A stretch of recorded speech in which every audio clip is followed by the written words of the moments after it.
Alrighty. Hello, everyone. Welcome. Good evening to you. This evening, we're going to talk about Robert Morris and the fraud that he is accused of committing.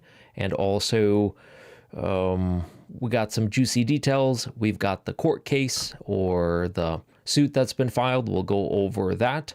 We'll also take a look at the Facebook account of one of the people that has filed this lawsuit. I kid you not, her name is Karen, and she wants her money back. So the short and the short version of the story is that people are claiming that Gateway Church told their members that 15% of the tithe would be going to missions, and 15% of the tithe did not go to missions. Now, people are suing the church, saying we want to know where that money went.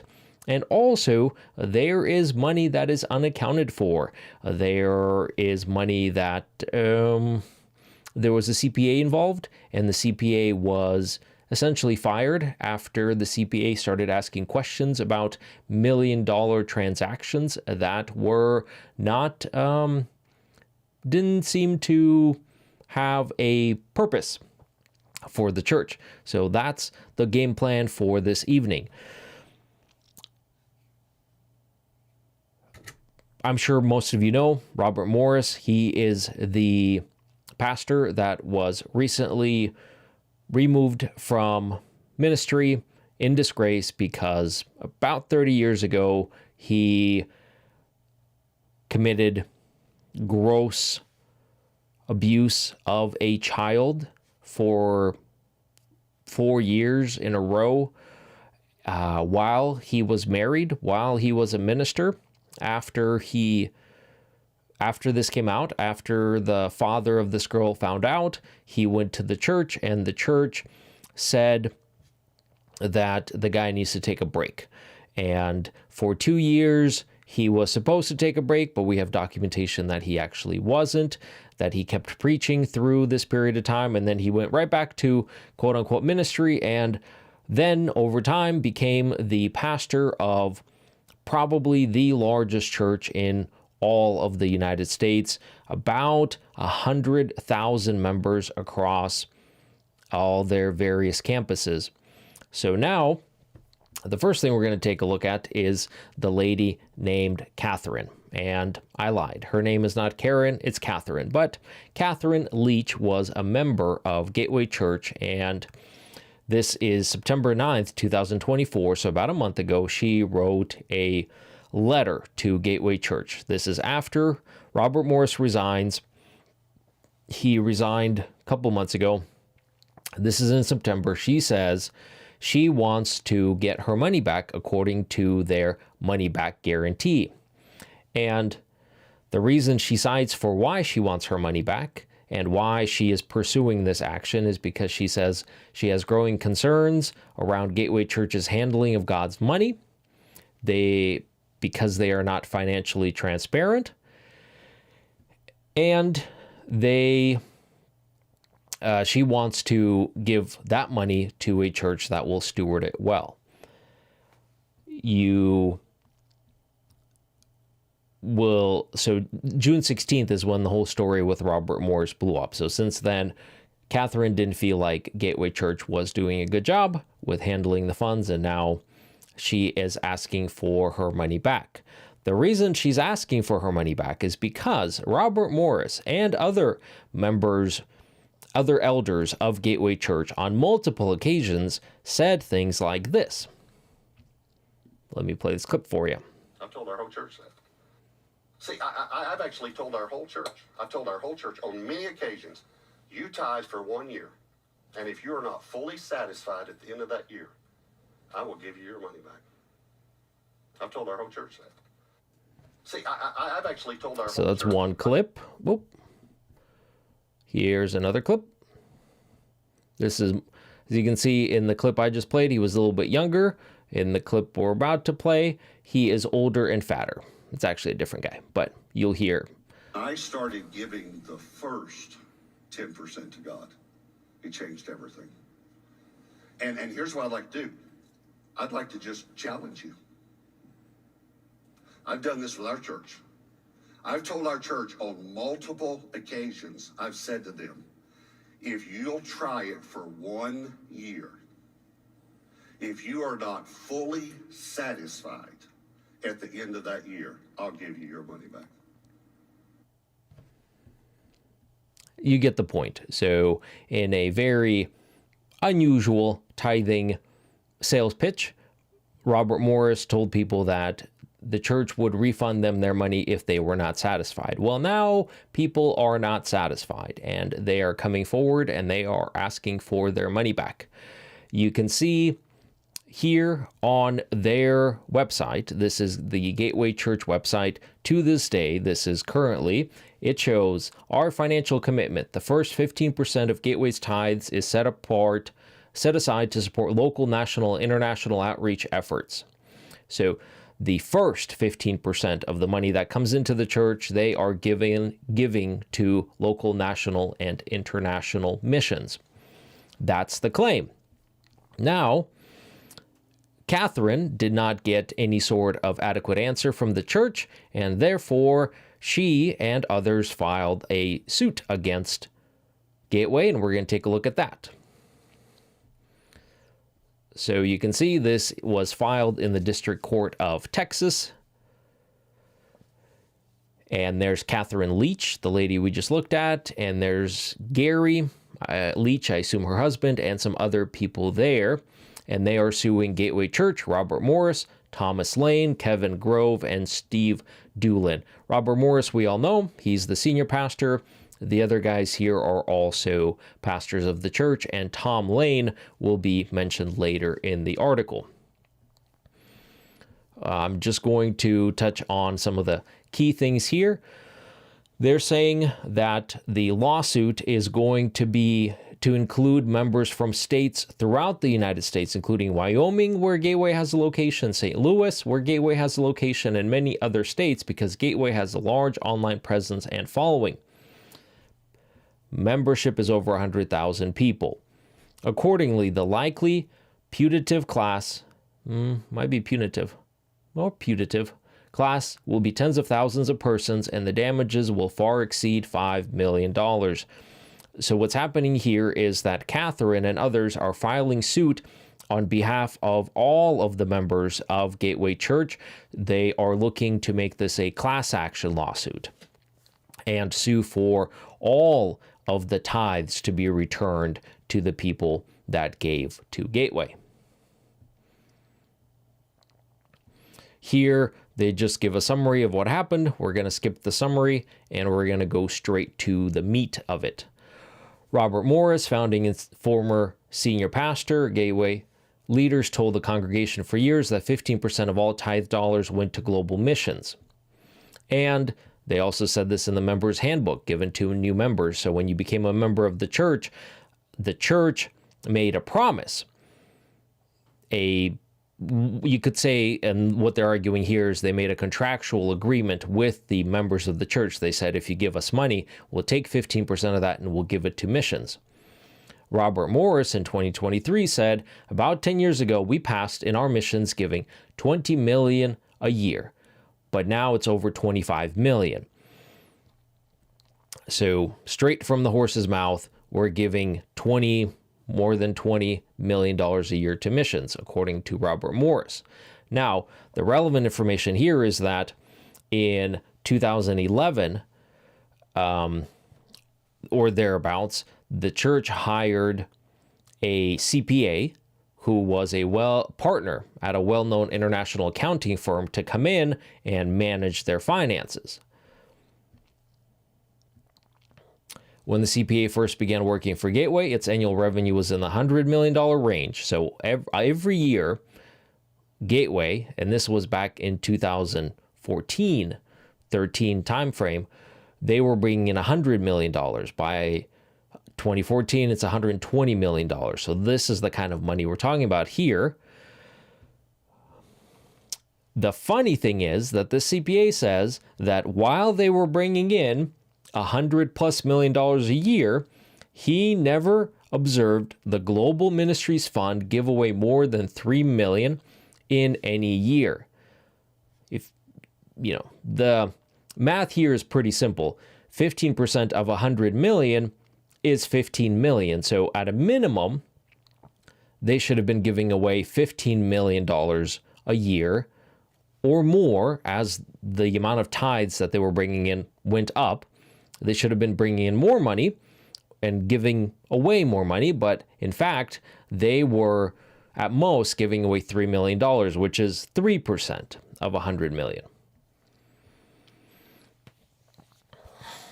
So then a member of the global staff, and global is short for Global Ministries. Global Ministries is their department that was in charge of giving out this money, right? So it says a member of the global staff detected discrepancies in the reconciliation of the Gateway's Global Ministries fund balance. So they were doing the books and numbers were not adding up. Noticeably, several entries amounting to more than $1 million were unaccounted for. The CPA asked Randy Bell, Gateway's chief financial officer, about this issue. Bell stated he did not know what the entries represented, but that they were, quote, elder approved. So we're spending money. We're spending $1 million. We don't know what that money's going to, but it's been approved by the elders. The CPA asked which elders approved them, but Randy Bell did not know, stating instead that it came from Kevin Grove, who was one of the other pastors. To this day, Grove is listed on the Gateway site as executive global pastor and an elder of the church.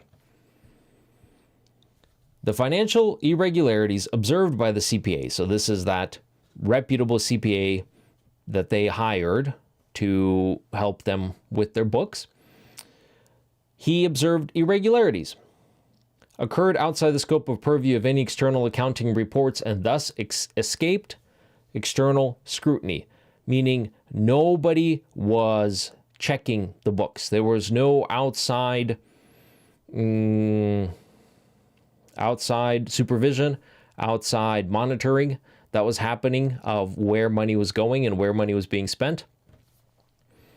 Based on information and belief, so the CPA, as far as he knows, no financial auditing was done by an outside accounting firm during this time period. The CPA scheduled a meeting with Kevin Grove the following day and approached him with the reconciliation errors. So books aren't adding up. He's trying to figure out where this money's being spent. Meets with the chief financial officer. Right? That's Kevin Grove. No, Randy Bell was chief financial. Kevin Grove is the executive global pastor. Meets with the executive global pastor. The executive global pastor, Kevin Grove, became visibly enraged and, with a raised voice, instructed the CPA to, quote, quit reconciling the accounts. Literally the one thing an accountant is supposed to be doing, right? Around this time period, the CPA began to find similar unexplained entries. So once you start digging into Gateway's books, the CPA starts to find all kinds of money that's been spent that is unaccounted for. We don't know where that money's been spent and how and why it's been spent. The CPA presented his concerns to Tom Lane. Tom Lane is one of the other pastors of Gateway Church, and before we continue with this, let me show you Tom Lane's YouTube channel. Here is Pastor Tom Lane. In the description about Tom Lane, we can see he is the apostolic senior pastor of Gateway Church. His ministry experience spans more than 34 years in various ministries and roles, and his relational style and personal experiences bring warmth to his leadership, speaking, writing, and pastoral ministry. He has authored 6 books: Influence of a Father, He Still Speaks, Healthy Church Government, Thoughts from a Grad, For a Grad from a Dad, Conversations with God, and Strong Women and the Men Who Love Them, which he co-authored with his wife Jan. This is Pastor Tom Lane, apostolic senior pastor, not just a regular pastor, apostolic pastor here. The CPA presented his concerns to Tom Lane, telling him that he couldn't be part of the financial irregularities and that it needed to be addressed or he would resign. Tom Lane told the CPA that he would take up the concerns with Robert Morris, the then senior pastor. So this was before Robert Morris was outed as a pedophile. Tom Lane told the CPA that he would take up. A few days later, Tom Lane told the CPA, quote, "I spoke to Robert over the weekend and we agreed to accept your resignation." So the CPA was asking questions about where money was being spent in the church and was asking about unaccounted for money. And Robert Morris and Tom Lane decided to can him. Rather than practice transparent stewardship with one of its key pastors who was hired to lead the directly relevant global ministry, the church ignored and buried his concerns. So this CPA was in charge of this ministry, the Global Outreach Ministry, and he was also a certified public accountant, a person qualified to know when there was funny business going on with the books, and they fired him when he started asking questions. So then he got fired. Robert Morris was fired in 2004. So was, the CPA. He was pushed out. The current members of the church and the plaintiffs in this lawsuit sought transparency regarding the use of tithing money. The members inquired with the church leadership, and because members cannot be fired, the church seemingly did not know what to do. Gateway refused to be transparent when trying to answer even simple questions about the use of tithing dollars. And so now the defendants are saying, since you guys gave us a money back guarantee, we are taking you up on that offer. We want to get our money back. And also they are asking the court to investigate this, what they allege to be financial fraud. Now, Julie Royce obviously ran an article about this. They reached out to Gateway Church for comment, and Gateway Church said, "We do not comment on pending litigation. These are serious allegations. Some of these concerns were brought to us recently, and we are actively investigating them. Funds donated to our church are sacred, and it is important that we hold ourselves to the highest biblical standards of ethics and integrity." So essentially saying not much of anything. But there you go. Those are the allegations, that there was a lot of money being moved around and spent who knows where and who knows how. And the one person that was asking questions about it was fired by Robert Morris and Tom Lane. We'll see where this goes. I imagine that this isn't going to go away. The money was mismanaged. It was mishandled.